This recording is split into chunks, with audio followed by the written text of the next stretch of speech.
God that we serve has given you a promise that is bigger than your problem. In fact, somebody out there in Facebook land is listening, and in fact, they knows that when your problem tells you how big it is, you need to remind your problem, hold up, slow your roll. Do you know who my God is? And in case Pastor Kaysen, they don't know, please allow me to slide his track record in real quick. You see, my God is a bridge over troubled water. You see, I found out he's a way out of no way, a wheel in the middle of the wheel. You see, a doctor in a courtroom, a doctor in the sick room, a lawyer in the courtroom, a friend that sits closer than a brother, a father to the fatherless, a mother to the motherless.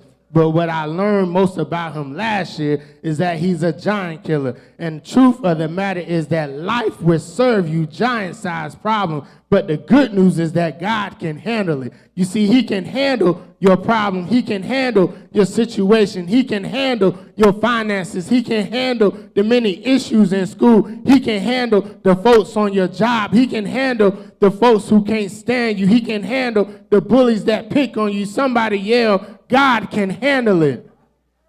So here we have in this text the story of this young shepherd boy, David, and this huge problem named Goliath. You see, this same David that became king of Israel, this same David that was a man after God's own heart, the same David that said, the Lord is my shepherd and I shall not want, and the same David that declared that many of us have experienced over the past 12 months, that sometimes you have to encourage yourself. You see, many times, Pastor Kaysen, I read this text, I study this text, and I always see something new. You see, and I saw something new, that David got to the point of facing Goliath because no one wanted to stand up to this giant. But because he was young and inexperienced, King Saul wasn't trying to put David in the predicament. You see, he looked at his outer appearance and assumed that he was not capable of slaying anything.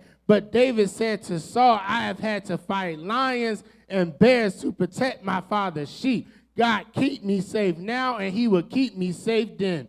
You see, it took some persuasion before King Saul finally agreed to let David fight against this giant. So David was dressed in heavy armor to protect him from Goliath, but David just took it off. You see, he took it off for two reasons. Number one, he took it off because it was so heavy that he could hardly walk. And the second reason, he took it off because he knew that God would keep him from harm. You see, these giants always seem to show up uninvited. And let me just say, you don't have to be 18 to experience problems in this life. You don't have to be 21 and legal to have giants in this life. You see, my wife, she teaches in a home setting, and she tells me about her clients who are under the age of 5 who are facing some type of giant. We make the mistake of thinking that young people don't have problems. You see, young people have problems that many older folks never had to deal with. In fact, it seems like the problems get worse and worse, and that's why we need to spend more time encouraging our youth, and instead of getting on their case every time you see them. Every time we turn around, we battle giants. Another problem, another diagnosis, another bill, another test, a new relationship, new drama, giants at school, giants at home. And truth be told, we even battle giants in the church named bro and sis, minister and elder, deacon and trustee. All around us are giants. I heard the saying, if it ain't one thing, it's another. The giants just keep coming. Here, we look at this shepherd boy, and we see the odds look like they are stacked against David. Things don't look too good. In fact, the situation looked mighty bad. And if we're honest, we feel like that sometimes. Sometimes we feel like we can't win for losing. This giant was almost 10 feet tall. Then on top of that, this giant didn't have a problem letting everybody know how bad he was. You see, a problem is always bigger when you let the problem convince you of how bad it is. 40 days and 40 nights, Goliath let folks know how bad he was. He let the people of Israel know that I am Goliath. If you don't know, you better ask somebody. I've never been beat before. I've had to crush armies with just my hand. You see, the Israelite army was defeated before the battle was even fought. I mean, this guy read his own resume and hired himself for the job. You see, a lot of times we do the same thing. We let the giants in our life whoop us before the battle even starts. A lot of us, young and not so young, have allowed our giants to defeat us. We allow the giants of generational curses, the giants of anxiety, the giants of rejection, the giants of failure, the giants of divorce, the giants of unforgiveness, and the giants of opinion to leave you defeated and dead. But I stopped by Bethany Baptist to prophetically declare to you that whatever your giant is, that you are more than capable to defeat it. You are not powerless. You are not helpless. You are not hopeless. You see, your giant sees a mental, emotionally, and a spiritual, timid, and battered person, but what God sees is a strong, courageous, and determined person ready for the battle. People of God, we need to realize that greater is he that is in me than he that is in the world. I know the odds don't look good against us. We don't have to look long, but the odds are against us. Drugs on every corner, guns in school, police brutality, racial discrimination. Yeah, the odds are against us, but we have a friend named Jesus. The giants just keep coming. We can learn a lesson from David because David didn't give up when the giants came in his life. David proposed in his mind that I will bless the Lord at all times, and his praises shall continually be in my mouth. You see, David remembered that God was faithful in his past. Young brothers and sisters who are listening, David had hope in a hopeless situation. In verse 37, David said, God delivered me from the paw of the lion and from the paw of the bear. He was just simply saying Goliath is just like any other animal that I had faced in the past. God delivered me from the giants of my past, and I know he will deliver me from the giants in my future. Whether we know it or not, we have a past that is filled with God's faithfulness, God's mercy, and God's goodness. You see, I heard Albertina Walker say, I'm still here. We are still here, not because we are so good, not because we've been so kind. We are still here because of God's faithfulness. We are here because if it had not been for the Lord on my side, somebody tell me, where would we be? You see, don't get all holy on me. If you know it wasn't for those two twins called Grace and Mercy, none of us will be here today. As I prepare to go to my seat, I'm reminded of a story of a giant that I had to face. I remember when I was in the 5th grade, we had this bully named Marlo. You see, Marlo was real big because this wasn't his first time in the 5th grade. You'll catch that on the way home. You see, for 1 week, Marlo had chased me home. Finally, one Friday, Marlo had caught me, and I thought it was over. I looked up, and what did I see? I saw my big brother coming around the corner, and all of a sudden, I felt a little bit stronger, and all of a sudden, Marlo was not that big and bad. What I'm trying to say is that there is a giant killer. You see, we have to realize that there is a giant killer. We have to realize that there is abiding favor in the times of trouble. We have to accept favor over continued trouble. Anybody want abiding favor over trouble every day of my life? You see, I can imagine that David and those that follow after have faced similar situations when the giants came in their lives. I got to believe that God was in their corner. No matter how big the giant, God proved to be bigger. You see, God's abiding favor got them through, and God is always and has been a giant killer. Some of you may know him as a heavy load sharer. Joy and the joy and strength of my life, my battle axe, my help when I'm trying to take a test, peace in a troubled classroom. You too will have giants, troubles and storms. But just to let you know that God is bigger than your problem. You see, one day God sent his only begotten son to be a giant killer. You see, Jesus too had giants coming in his life, but the giants just kept coming. You see, he faced temptation of the devil, and you would think that after defeating the army that he would not have any further giants or any other problems, but he was just saying the giants just kept coming. You see, he had Sadducees and Pharisees question him. He was just simply saying the giants just kept coming. The storms rolled up on him. The giants just kept coming. He had Jewish leadership hounding him. You see, the giants just kept coming. He had the cross, but the giants just kept coming. He had death sought him. You see, the giants just kept coming. And Jesus defeated temptation. He defeated the storm by saying, peace, be still. And he did what Abraham, the patriot, the father of faith, couldn't do. He did what Moses, the lawgiver, couldn't do. He did what Joshua, the general, couldn't do. He did what Gideon, the warrior, couldn't do. He did what David, the psalmist, a man after God's own heart, couldn't do.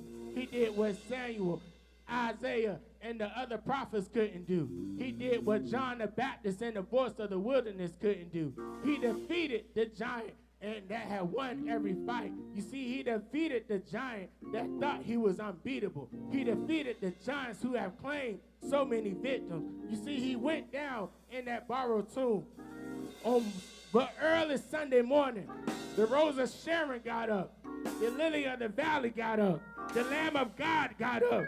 The Prince of Peace got up. My mother told me he got up. That pastor preached to me, he got up. And he got up with all power in his hand. And he defeated the last giant called death. You see, the giants keep coming. The storms keep coming. But as long as I got favor, his grace, and his mercy, somebody type favor, somebody type grace, somebody type mercy. Come on, giants, because I got Jesus. All of the issues are subject to bow. Bullying has to bow. Low self-esteem has to bow.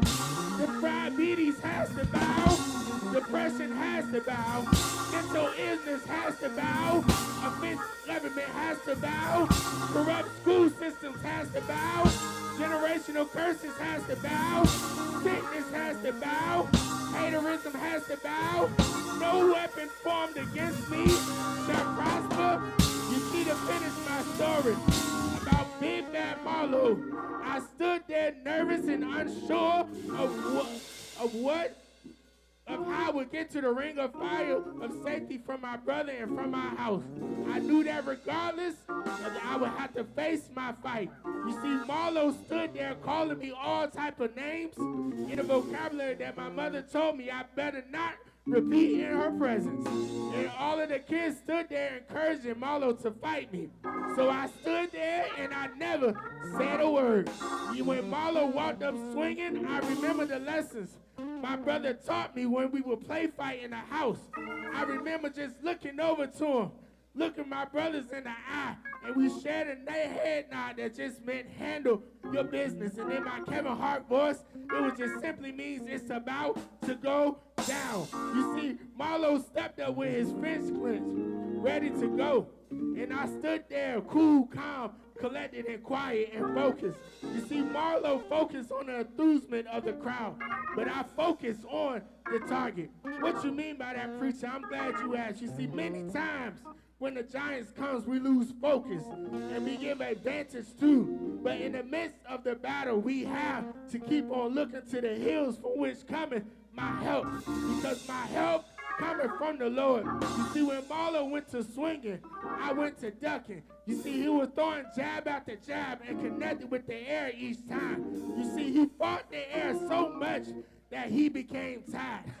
But once the focus left from me, everybody laughed at how Big Bad Marlo was fighting in the air instead of Kevin. You see, when you on the Lord's side, you don't have to lift a single finger. You see, he fights your battles.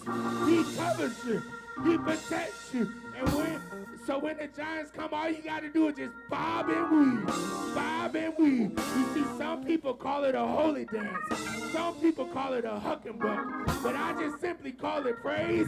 So the next time you find yourself in a battle with the Giants, just start praising. The enemy can't touch it when you're busy giving God praise.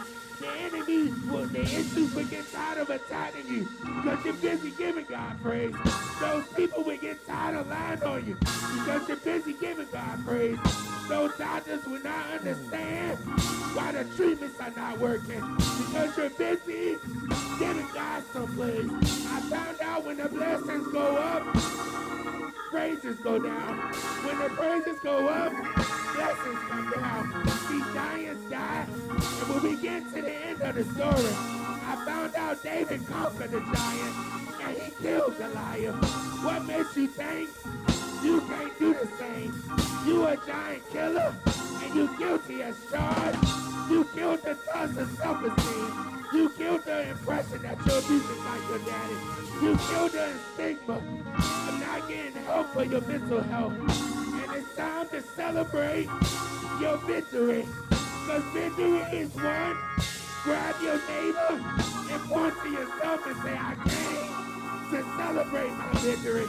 I may have to fight sometimes, but I don't have to fight wondering how things are going to turn out. But I already know. I said I already know. I said I already know that he has given the victory. Tell me. I said tell me who can stand before us when we call on that great name. Jesus, Jesus. These storms may rise, but I gotta keep fighting. Winds may blow, but I gotta keep fighting. Friends may walk away, but you gotta keep fighting. Sick in my body, but you gotta keep fighting. Money gets a little funny, but you gotta keep fighting. Because the promises of God, if you keep on fighting, soon and after a while, he gonna give you the victory. And if you know that you got the victory, why don't you act like it? Don't wait till the battle is over to shout now. Shout now. Shout now. Shout now. Be not dismayed. Whatever you got, God will. God will. God will. God will.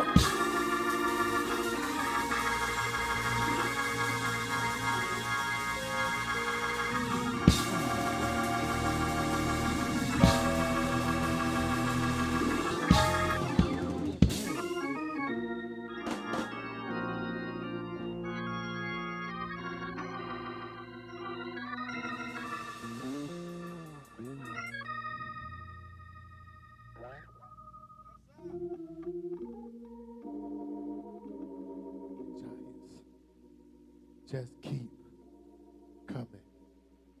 The giants just keep coming. Oftentimes in life, we get hit hard. And sometimes it's question our faith in God. And sometimes it makes us stray away. But isn't it good that we are covered under the blood? That we don't have to lift a single finger. Because it says, fear not, for I am with you always. Always. And if you feel like you have strayed away, and you want to say, Lord, I know the giants just keep on coming. And I seem like I don't have nobody. But the song says, have a little talk with Jesus. Tell him all about our troubles.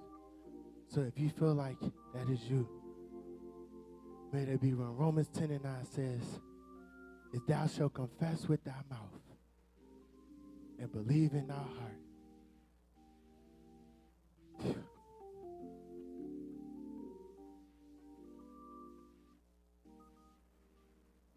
May there be one on today.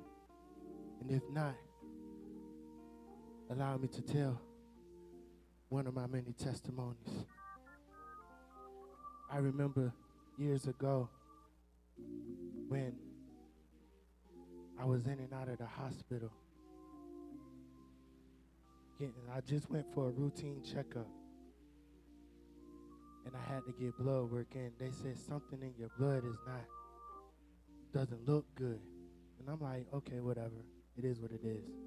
So I kept going and going and going. And so then I had to do a CT scan and all this medical stuff. And so they finally called me and my wife back. And they told me what it was. And I looked over into my wife and she immediately saw my whole morale changed from happy to sad just like that.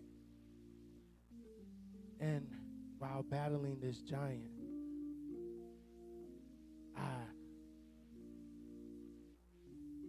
I got really, really sick twice. First time, they gave me some medicine and it didn't work well with my body. And I just remember me being there with my daughter at the time. My wife, she was at work, and I couldn't move, Pastor Casey. I just couldn't move. And my wife, she called to check on me, and all she kept getting was my teeth chattering. And so she called my mom and my sister, and they came, but they was ringing the doorbell. And I couldn't come. I couldn't move. I couldn't get out the bed. And my daughter looking at me like, Daddy, the doorbell is ringing. And so finally, I don't know how, I just threw myself off the bed and crawled down the steps, and they came. And I remember I wasn't going to go to the emergency room, but my wife, being the person that she is, I love her. She got on my nerves, but she kept telling me to go, go, go. I'm like, okay, whatever. I don't want to go, but I'm gonna go. I'm gonna go. Just to keep your mouth quiet, I'm gonna go. But I found out, Pastor Casey, when I went there, God must have told her something, because when I went there, when I was getting my vitals done, they said, Kevin, I don't know how you made it, because you should have died on the way here. My blood pressure was, what was it? 60/52. And so I remember I said, oh, Lord, Jesus, what am I going to do? So that day they had to put me in ICU. And the whole time I had people coming, and my pastor, he came and he said, do you believe that you are healed? I said, Pastor, I want to, but these doctors are scaring me. And he said, you confess it? I said, Lord, I'm healed. And I tell you, Pastor Casey, after I prayed that prayer, you gonna think I'm playing. I went from ICU to step down ICU to a regular room, all in 3 days. All in 3 days. And then come to find out a week later, while me still getting discharged, I go to work to find out that they laid me off that same week I came home from the hospital. So my depression really kicked in. I never knew what depressions felt like until going through this giant stages of my life. And so I'm going to tell you about the reason why my faith has increased, my prayer life has increased, because the whole time I was without a job, my wife was the breadwinner. But the whole time we was on one income, we never had a disconnect notice coming to the mail. We still had food in the house, even though I wasn't eating it because I was depressed at the time. And so something just got me out of this depression, and the phone calls were just ringing with jobs. And so I say that to say this. Giants can either make you or break you. Don't allow it to break you. Allow it to make you into the person that God has caused you to be. Don't be afraid of it. And if all hearts and minds are clear, I would like to pray us out. Dear most wise and eternal Father, thank you for what had transpired on today. Bless the shepherd of this house, the first lady of this house. Bless the viewers that are tuning in right now. Bless this church. Keep them in your care. Lord, they may be one that are listening that are afraid to be a giant killer in their life. Give them the strength to run on to see what the end is going to be. May the Lord watch between us while we're absent, one from another. And let the people of God say amen and amen.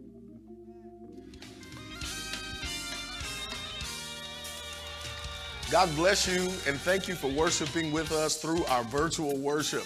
We pray that something was said or done today in worship to help you along life's journey. Listen, we are so very appreciative for your unwavering support during these times. If you wish to continue to support the Bethany Baptist Church and its ministry, there are a couple of ways that you can do it. The first way that you can do it is through Givelify. All you have to do is go to your app store and you can download the Givelify app and look for this particular house of worship. The second way you can support this ministry is through sending your gifts via mail. All you have to do is mail your gifts to 2587 Campostella Road in the beautiful city of Chesapeake, 23324. Last but not least, you can support this ministry by dropping your gifts off here at the church. Our office hours are Monday through Thursday from 10 to 2, and you can even stop by doing our virtual worship experience from 9 o'clock to 12 noon. Someone will be here to receive your gifts. Listen, remember this. I love you, and there's absolutely nothing you can do about it. We pray that God blesses your day, and we'll see you in the morning.